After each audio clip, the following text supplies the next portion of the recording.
I'm writing a book about why Black people should be leaving the Democrat Party in droves. And I thought I'd share little excerpts of it on here to give you an idea of what's in it.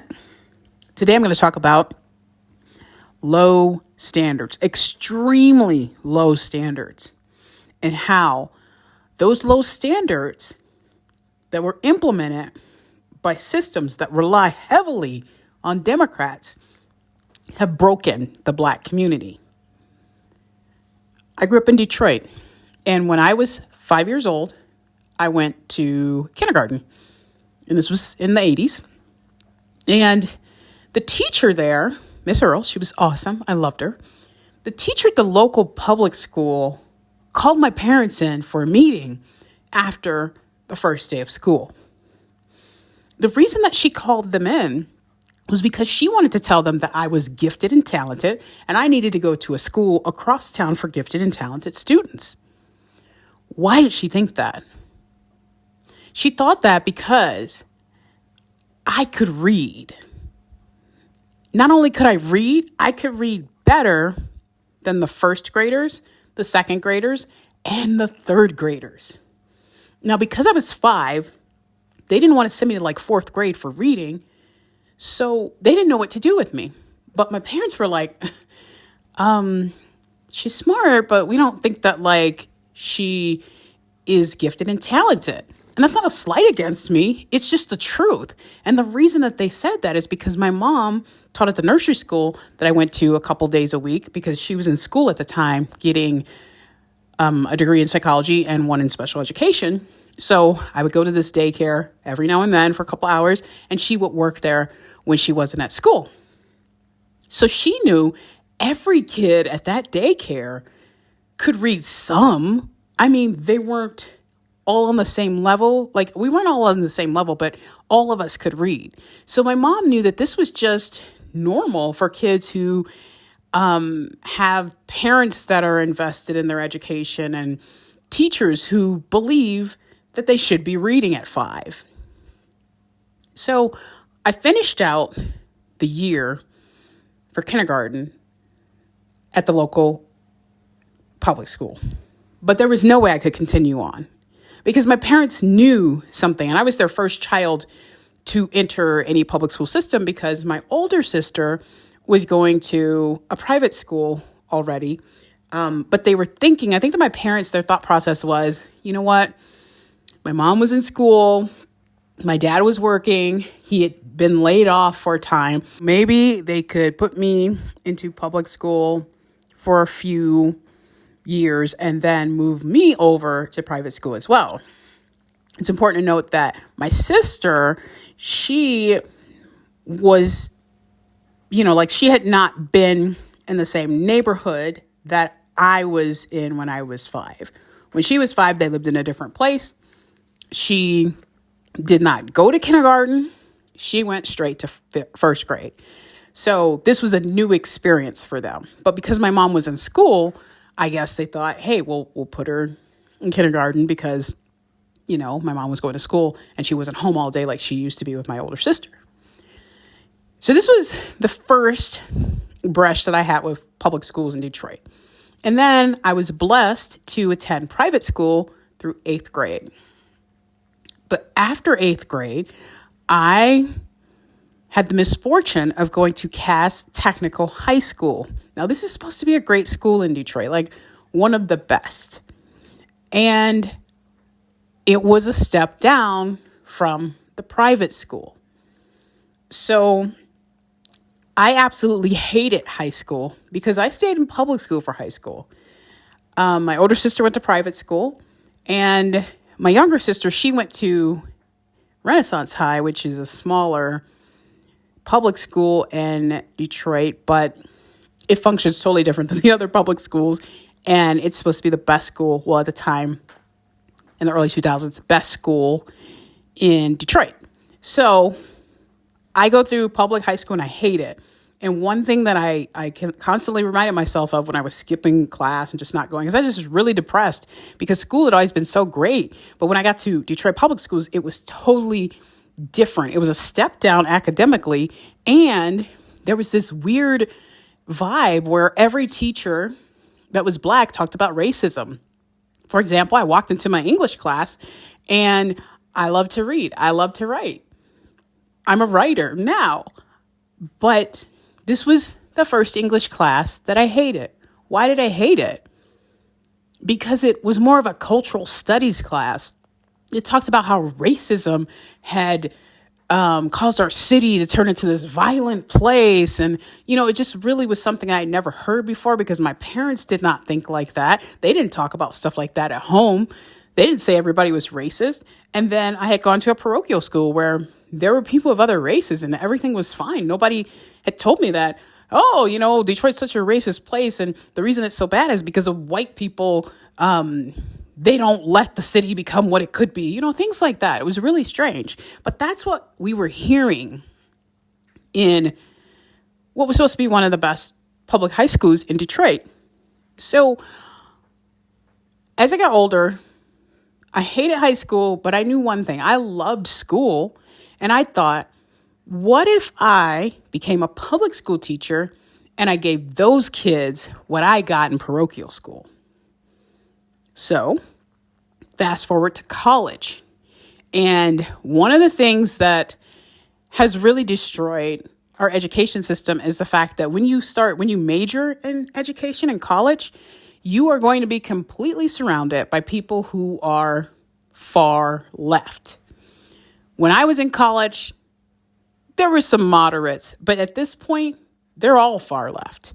And part of the reason for that is when you get into these classes, they have you reading books like The Pedagogy of the Oppressed by Paulo Freire. I will never forget that book. The reason is because as I'm reading, I'm like, why? Why am I reading this? It was assigned to me in a class called School and Society. And I was like, why am I reading this? And so eventually what ended up happening was I could not get my teaching credential. I just could not finish those classes. So I did student teaching. I was substitute teaching. I was volunteering to tutor students. But those classes, I just could not focus on the nonsense that they were talking. It was totally foreign to me because parochial school education is not built around communism and Marxist principles. So I just stopped that and I just ended up getting a degree in straight English and saying, I'm just done with it. If I want to teach, I'll go back. And, there are all these programs, because even at that time, there were all these programs around the country in different states where you could get your teacher's license if you had a degree, pretty much, because they were desperate for teachers in a lot of places. So after applying and doing some part-time positions in Detroit public schools and things like that, I realized that, man, these kids, all they need is someone to hold them to a higher standard.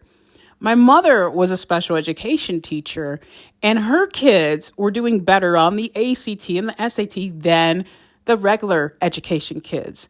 Why? Because she knew that they should be getting the same education as everyone else. And so every term, when she got new students, she would have students complaining, I'm special ed, right? I'm special ed, right? And there were some kids who couldn't read. They had made it to 9th grade and they couldn't read. And the reason for that is because the standards are so low.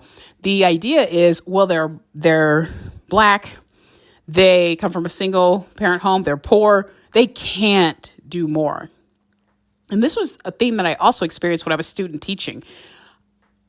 One of the classes that I was a student teacher in, it was a kindergarten. And this teacher, she hated her job, number one, but she was constant, but she had a lot of experience. She had like 3 decades of experience, which is why I was paired with her.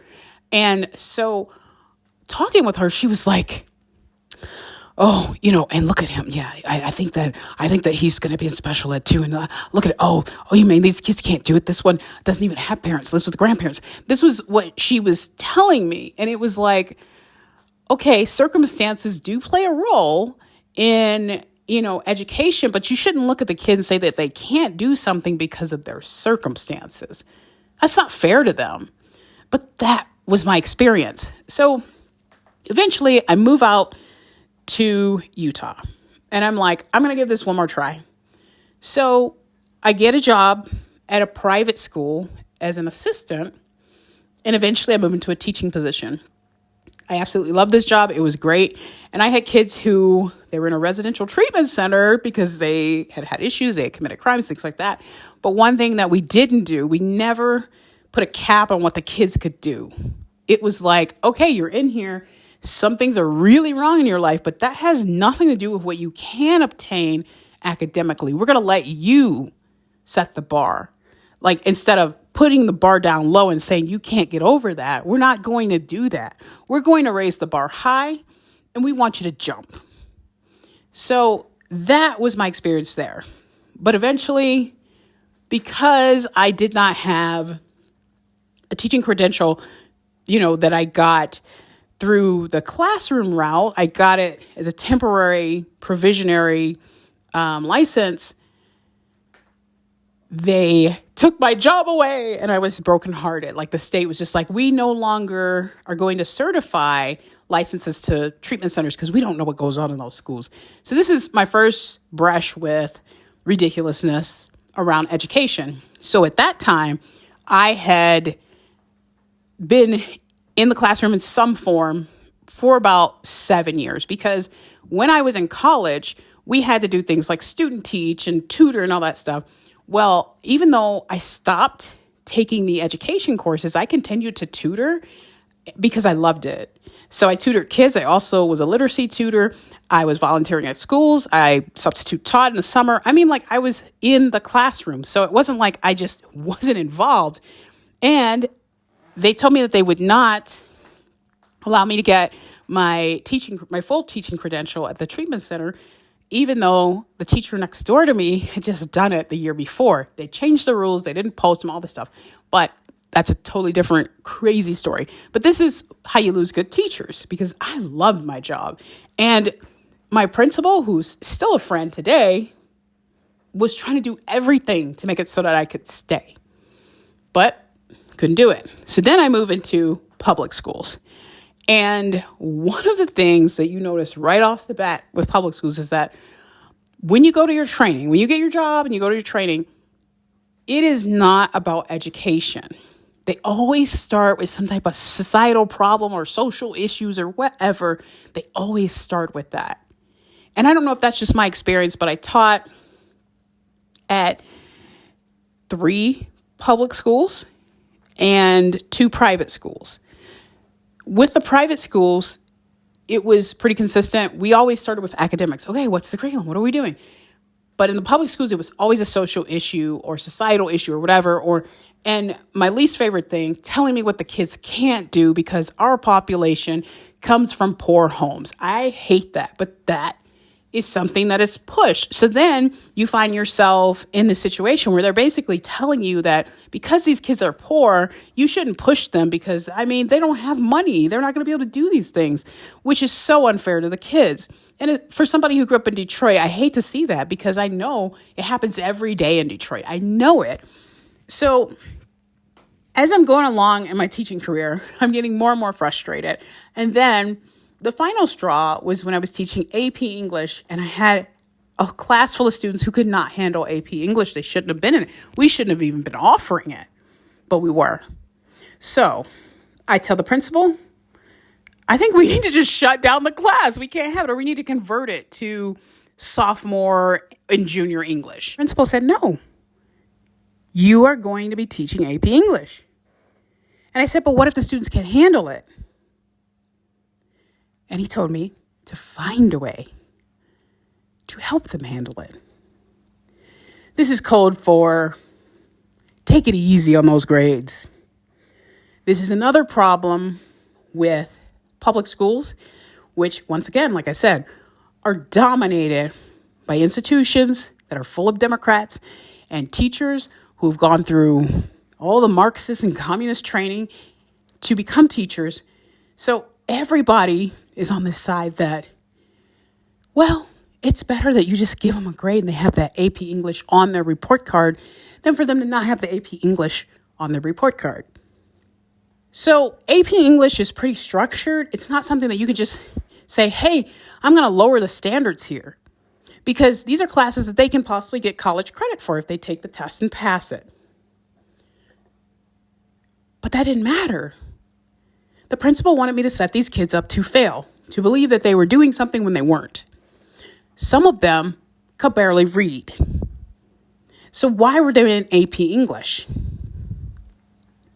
Well, because it helped the school. It made the school look better. So this is a problem. And if you look at the Black community, this is happening every single day. Several years ago, a group of students tried to sue the Detroit public school system. And the reason they were trying to sue is because they couldn't read. They had all graduated. They'd done all 12 years in Detroit public schools, and they couldn't read. So as adults, they go out in the world and they can't read. And if you think that it's just Detroit, you'd be wrong. Look at the scores from inner city schools in Chicago. How many students are reading on grade level? How many students can perform math functions on grade level? And then you can go around, you can go to Baltimore, Cleveland, Ohio, Columbus, Ohio. You will go in there and you will find these pockets of schools that are just failing. Now, some cities have pockets that are doing well, but go around to the major cities and look for the schools that are predominantly Black, and you tell me what you find. It's so frustrating because what it does is it reinforces a stereotype that Black people aren't as smart. Black people aren't as capable. Black people, maybe not even human. So this is a problem. And the people that are keeping this going are Democrats. They fight against school choice. They say, oh, it's going to take money away from the public school system. Who cares? The public school system sucks. So who cares if you take money away from it and parents are able to send their kids to schools where their kids can actually achieve academic goals? But no, the Democrats are against school choice. And then they also are into killing your kid. So abortion pushed heavily in the Black community, heavily. Black women have many more abortions on average than white women. So think about that. So you've got women running around because you don't just go and have an abortion and it's over. You might think that, but it's impossible. You know, somebody mentioned that Whoopi Goldberg said that she had like 7 abortions or something like that. And I just thought, that is the saddest thing I've ever heard. That tells me that either you don't know how to manage your body, your urges, you don't know your body, or you've got something wrong with you mentally. For no other reason than you don't want to constantly be going into these clinics because it is a medical procedure. Things could go wrong. They also cost money. Well, for some. But this is a problem. Like these policies that Democrats are pushing, they suggest that Black people should have a lower standard of life, period. Not just in schools, life. We're talking, hey, you don't need a father in the home. We'll give you a little bit of welfare to get by. Hey, you don't need to have that baby. Go kill off future generations of your lineage. These are very low standards for humans, and the Democrats are pushing them. So this is the number one reason why Black people should wisen up and stop voting for Democrats.